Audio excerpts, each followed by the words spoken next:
सुनो जी, माँ जी को गुजरे 3 साल हो गए हैं और बाबूजी अकेले उस कस्बे में रह रहे हैं। आपको अपने पिता की जरा सी भी चिंता है या नहीं? पुष्पा अपने पति आलोक से कहती है। आलोक आश्चर्य से बोला, क्या बात है, आज अचानक तुम्हें बाबूजी की चिंता कैसे होने लगी? माँ के रहते जब वो दोनों यहाँ आते थे तब तो तुम्हें वो बिल्कुल नहीं सुहाते थे, फिर आज अचानक मेरे बाबूजी की चिंता, आखिर बात क्या है? पुष्पा हकलाहट से बोली, वो पुरानी बात है। सच कहते हैं लोग, बहू अगर अच्छा सोचे तब भी कोई भरोसा नहीं करता। अरे पहले की बात अलग थी, बच्चे छोटे थे, कितने काम होते थे। आपको क्या समझ में आएगा कि एक औरत को कितने काम होते हैं। अब बच्चे कुछ बड़े हो गए हैं और पहले तो माँ जी उनका ख्याल रखती थी, अब वो भी नहीं है। उस कस्बे में जहां ना तो चिकित्सा का अच्छा साधन है, ना ही खाने पीने का। सोचिए, बाबूजी वहां नौकरों के साथ कैसे रहते होंगे, और फिर रिश्तेदार क्या कहेंगे कि बेटा उन्हें 2 रोटी भी नहीं खिला सकता। मैं तो कहती हूँ अब उन्हें यहाँ ले आइए बस। इतना कहकर पुष्पा चली गई। आलोक को बड़ा आश्चर्य हुआ। वो सोचने लगा कि आखिर पत्नी के व्यवहार में परिवर्तन का कारण क्या हो सकता है। फिर उसने सोचा, हो सकता है समय के साथ उसके व्यवहार में बदलाव आ गया हो।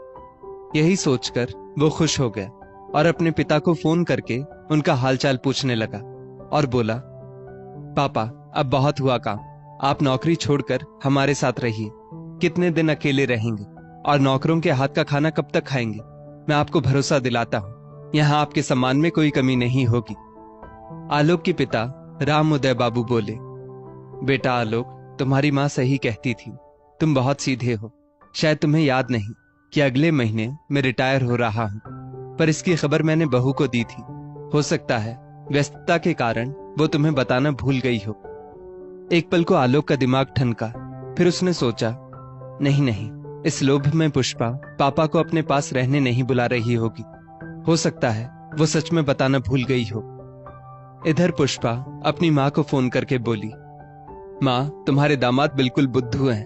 उन्हें तो इतना भी याद नहीं कि उनके बाबूजी रिटायर होने वाले हैं। बेकार में वहां मकान घेर कर रखा है, वहां से हटेंगे तो मकान को किराए पर चढ़ा दूंगी या फिर बेच दूंगी, और फिर रिटायरमेंट के पैसे भी तो मिलेंगे। एक बार वो पैसे वो अपने पोते के नाम कर दे, उसके बाद चाहे जो हो, मुझे क्या फर्क पड़ता है। आलोक अपनी पत्नी की मंशा से बिल्कुल अनजान बस पिता को मनाने में लगा था। पापा अब मैं भी अच्छा खासा कमाता हूँ, क्या आप हमारे साथ नहीं रह सकते? आपकी बहू भी कह रही थी कि बाबूजी को यहाँ ले आओ। अब उसका व्यवहार बहुत बदल गया है, उसे आपकी बहुत चिंता होती है। राम उदय बाबू बोले, ये तो बहुत अच्छी बात है। चलो अच्छा है, कम से कम बहू मेरे बारे में सोचती तो है। इससे ज्यादा एक बूढ़े पिता को और क्या चाहिए। आलोक बोला, बाबूजी अब आप हमारे साथ ही रहेंगे। आखिर आपके पोते को भी तो आपकी जरूरत है, उसे भी तो अपने घर के रीति रिवाज और संस्कार आपको ही देने हैं। तभी पुष्पा आलोक से फोन लेते हुए बोली, बाबूजी हमें भी अपनी सेवा का मौका दीजिए, और फिर लोग क्या कहेंगे कि बेटा बहू के होते हुए भी पिता अकेले नौकरों के भरोसे रहते हैं। आखिर अपने ही तो अपने होते हैं, और फिर हम नहीं काम आएंगे तो क्या कोई और काम आएगा। पुष्पा ने अपनी लच्छेदार बातों से राम उदय बाबू को सुनहरे सपनों का दृश्य दिखाया। राम उदय बाबू बेटे बहू की बात से बहुत खुश थे और उन्होंने वहां आने के लिए हाँ कर दी। राम उदय बाबू के रिटायरमेंट के 2 दिन पहले ही पुष्पा और आलोक गोरखपुर पहुंच गए। सालों बाद आज पुष्पा ने अपने ससुराल में कदम रखा होगा। आते ही जो भी कीमती सामान था सबको उसने बांधा और पति से बोली, बाबूजी के जो भी जरूरी कागजात होंगे वो साथ ले चलिएगा। मैं तो कहती हूँ कि इस घर को बेचेंगे नहीं, पर खाली भी नहीं रखेंगे, इसे किराए पर लगा देते हैं ताकि घर की साफ सफाई होती रहे, क्योंकि इस घर से माँ जी की कितनी यादें जो जुड़ी हैं। आलोक बोला, ये फैसला मैं नहीं कर सकता, ये फैसला बाबूजी करेंगे। आखिर ये उनका घर है, उनकी जो मर्जी होगी वो करें, मुझे कोई आपत्ति नहीं है। बस मैं ये चाहता हूँ कि रिटायरमेंट के बाद उनका समय सुख से बीते और उन्हें उनके हिस्से का पूरा सम्मान मिले। आखिरकार पुष्पा ने अपने मंसूबों को अंजाम दिया और राम उदय बाबू को अपने साथ ले आई। कुछ रोज तो उनका खूब अच्छे से सेवा सत्कार हुआ। पोते के साथ उनका भी मन लग गया, और क्यों नहीं मन लगता। बहू इतनी मीठी मीठी बातें जो करती थी, बेटा इतना सम्मान करता था, और क्या चाहिए। एक दिन बेटा नाश्ता करके दफ्तर गया। राम उदय बाबू टीवी देख रहे थे। पुष्पा बोली, पापा जी, बाजार से 2 किलो आलू और 1 किलो प्याज ला दीजिए, और हाँ, 1 लीटर दूध के साथ आते आते अपने पोते मोनू के लिए बिस्किट भी ले आइएगा। राम उदय बाबू बोले, बहू, मैं जब सुबह सैर पर जाता हूँ तभी कहती, मैं सब ला देता। अब दोबारा बाहर जाने का बिल्कुल भी मन नहीं हो रहा है। पुष्पा बोली, पापा जी, पूरे दिन तो आप घर में बैठे रहते हैं, थोड़ा बहुत काम कर लेंगे तो इसमें हर्ज ही क्या है। मैं कौन सा आपको पहाड़ तोड़ने के लिए कह रही हूँ, बस सब्जी मंडी जाकर कुछ सामान ही तो लाना है। राम उदय बाबू बोले, अरे बेटा, मैं कौन सा मना कर रहा हूँ, जा रहा हूँ, मुझे आदत नहीं है ये सब काम करने की, और अब मेरी भी उम्र हो रही है, मैं भी थक जाता हूँ, इसीलिए मैंने कहा कि सुबह बता दिया करो तो वापसी में सारा सामान ला दिया करूंगा। ठीक है, नाराज मत हो, मैं अभी ला देता हूँ। पुष्पा बोली, घर के काम करने में कोई थकान होती है क्या? ये क्यों नहीं कहते कि मेरे बताए गए कामों को करने में आपको तकलीफ होती है। इतना कहकर वो अपने कमरे में आराम करने चली गई। ये कोई नई बात नहीं थी। वक्त के साथ ऐसा राम उदय बाबू के साथ अक्सर हो रहा था। बेटा जब तक घर में रहता पिता का बहुत ध्यान रखता था। बेटे के रहते जो बहू चाशनी में डूबी बातें करती थी, वो उसके जाते ही व्यंग भरी बातों से राम उदय बाबू के मन को घायल करती थी। बेटे से वो कुछ कहते नहीं थे, क्योंकि उन दोनों के बीच कलह का कारण वो बनना नहीं चाहते थे, इसलिए चुप रह जाते थे। जब तक पत्नी थी, बड़े सुख चैन की जिंदगी वो जीते थे। सब कुछ कितना अच्छा चल रहा था, परंतु अचानक आए हार्ट अटैक के कारण पत्नी दुनिया को छोड़कर चली गई और राम उदय बाबू अकेले रह गए। बाजार जा रहे राम उदय बाबू सोच रहे थे कि अब वो करें तो क्या करें। ये सब काम उन्होंने कभी किए नहीं है। जो काम बहू पहले मीठा बोलकर उनसे करवाती थी, वही काम अब ताने देकर करवा रही थी। एक रोज तो हद ही हो गई जब आलोक की अनुपस्थिति में पुष्पा राम उदय बाबू से बोली, पापा जी, आज काम वाली बाई नहीं आएगी तो अपने बर्तन धो लीजिएगा, और हाँ, देखिएगा अगर सिंक में 1-2 बर्तन एक्स्ट्रा हो तो उन्हें भी धो दीजिएगा। राम उदय बाबू सोच में पड़ गए कि उनकी मां ने कभी उनसे बर्तन नहीं मंजवाए थे, पत्नी ने कभी बर्तन मांजने को नहीं कहा, और आज ऐसे दिन आ गए हैं कि बहू मुझसे बर्तन मंजवाएगी। आलोक के आते ही वही पुष्पा इस तरह से बदल जाती थी मानो वो एक स्त्री ना होकर 2-2 स्त्रियों की किरदार निभा रही हो। एक रोज राम उदय बाबू सुबह की सैर करके आए तो थक कर लेट गए। आलोक उस वक्त घर में ही था। उसने कहा, क्या बात है पापा, आज आप थके थके लग रहे हैं। उन्होंने कहा, बेटा, आज जब मैं सैर पर गया था तो मुझे चक्कर आने लगे थे। आलोक बोला, पापा, 2-3 दिन बाहर मत निकलिए, थोड़ा आराम कीजिए, गर्मी बढ़ गई है, हो सकता है इसी वजह से आपको चक्कर आ गए होंगे। इतना कहकर आलोक अपने काम पर निकल गया। कुछ देर बाद पुष्पा आई और राम उदय बाबू से सब्जी लाने को कहा।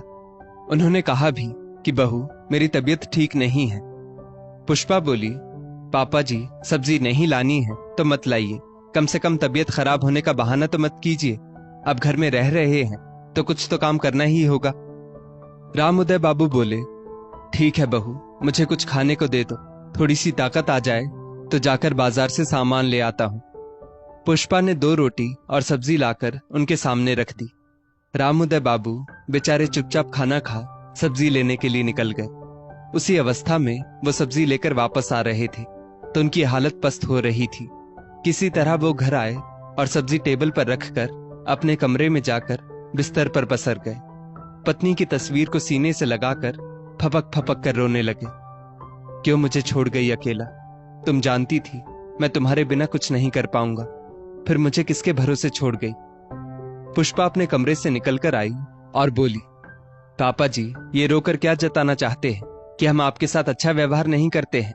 2 वक्त का खाना मिल रहा है, सोने के लिए जगह मिल रही है, और इस बुढ़ापे में इससे ज्यादा आपको क्या चाहिए? और इससे ज्यादा मैं तो नहीं कर पाऊंगी। अगर आप अपने बेटे की गृहस्थी तोड़ना चाहते हैं तो उनसे मेरी शिकायत कर दीजिए। इतना कहकर वो चली गई। शाम को बेटा आया, उसने पिता का हालचाल पूछा, उन्हें दवाई दी। राम उदय बाबू ने उससे एक शब्द नहीं कहा, पर ये रोज रोज का अपमान अब उनसे सहा नहीं जा रहा था। उन्होंने मन ही मन कुछ फैसला किया और एक कागज में अपने बेटे के नाम चिट्ठी लिख दी। बेटा आलोक, मेरी जो भी संपत्ति है वो तुम्हारी है, पर वो संपत्ति सिर्फ और सिर्फ तुम्हारी और तुम्हारे बेटे की रहेगी। उस पर तुम्हारी पत्नी का कभी कोई अधिकार नहीं होगा। मुझे सरकार पेंशन देगी, उससे मेरा जीवन यापन आराम से हो जाएगा। अब तुम्हारे घर में मैं एक पल नहीं रह पाऊंगा, क्योंकि जहां मुझे सम्मान की सूखी रोटी मिलेगी वहीं मैं जीना चाहता हूं। अपमानजनक कचोरी से अब मेरा मन भर गया है। मुझे माफ करो और अपनी जिंदगी मुझे अपने तरीके से जीने दो। यहां आकर मैं इतना तो जान ही गया हूं कि हकीकत दिखाए गए सपनों से बिल्कुल विपरीत होती है। आखिरकार इतने अपमान के बाद रामोदय बाबू ने आलोक का घर चुपचाप छोड़ दिया और अपने कस्बे वाले घर में रहने चले गए, जहां उनके असंख्य हितचिंतक रहते थे, जिन लोगों से उनका खून का रिश्ता या कोई रिश्तेदारी नहीं थी, परंतु वो सब उनसे मानवीय नाता रखते थे। रोजाना की तरह आलोक पिता के कमरे में गया। उन्हें वहां ना पाकर वो चिंतित हुआ। फिर उनके द्वारा लिखी गई चिट्ठी पढ़ी और पुष्पा से सवाल जवाब किए। पुष्पा ने कहा, घर के थोड़े बहुत काम ही तो करते थे, और तो मैंने उन्हें कुछ नहीं कहा। आलोक पुष्पा से बहुत नाराज हुआ और इतना ही कहा, याद रखो, यदि बबूल बोओगी तो आम कभी नहीं पाओगी। जैसा तुमने मेरे पिता के साथ किया है वो सब कुछ तुम्हारे साथ भी दोहराया जाएगा। आज मेरी माँ मेरे पिता के दुख में शामिल नहीं हो पा रही है। हो सकता है तुम्हारे दर्द को बांटने के लिए मैं भी नहीं रहूंगा। आलोक अकेला पिता से मिलने गया, उनसे माफी मांगी। पिता ने ये कहकर उसे वापस भेज दिया कि मैं अपनी जिंदगी जी चुका हूं, बस इतना ही कहूंगा। अपने बच्चे को अच्छे संस्कार दो और अपनी गृहस्थी संभालो। मेरा बचा हुआ समय यहाँ खुशी से बीत जाएगा। खाने भर के लिए पैसे मुझे मिल जाते हैं तो मुझे अब किसी चीज का लोभ नहीं है। आज तक सम्मान से जीता आया हूं, सम्मान से आंखें बंद हो जाए, बस इतनी ही कामना करता हूं। निराश आलोक वापस लौट आया और उसके बाद उसके घर में पुरानी खुशियां, वो हंसी मजाक मानो रूठ ही गया। रामोदय बाबू ने बहू की इस हरकत के लिए उसे कभी माफ नहीं किया। बेटे और पोते से वो मिलते थे, परंतु बहू को अपनी चौखट पर उन्होंने दोबारा कदम नहीं रखने दिया। दोस्तों, इस स्टोरी को लेकर आपकी क्या राय है, नीचे कमेंट करके जरूर बताइएगा। और ऐसी ही और भी बेहतरीन वीडियोस के लिए हमारा पेज जरूर फॉलो करें।